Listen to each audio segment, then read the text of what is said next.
আসসালামু আলাইকুম ওয়া রাহমাতুল্লাহি ওয়া বারাকাতুহু। একটা প্রশ্ন হয়েছে, আমাদের এলাকায় মাথা নত করে কদমবুচি করার অধিক প্রচলন রয়েছে, শরীয়তের দৃষ্টিতে এর বিধান কি?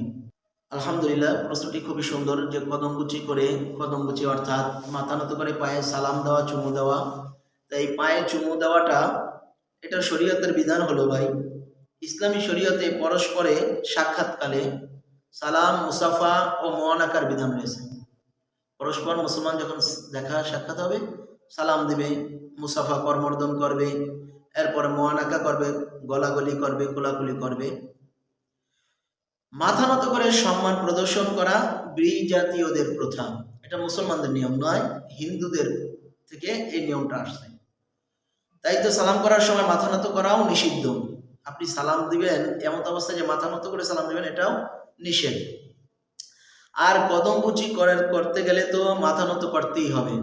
যদি কদমবুচি করতে যান তাহলে তো আপনার মাথা নত করতেই হয়। এই মাথা বড় দামি, একমাত্র আল্লাহর কাছেই নত করতে হয়, অন্য কারো কাছে নয়। সুতরাং এটা কোনো কর্মেই বৈধ নয়। আশা করি জবাব পেয়েছেন।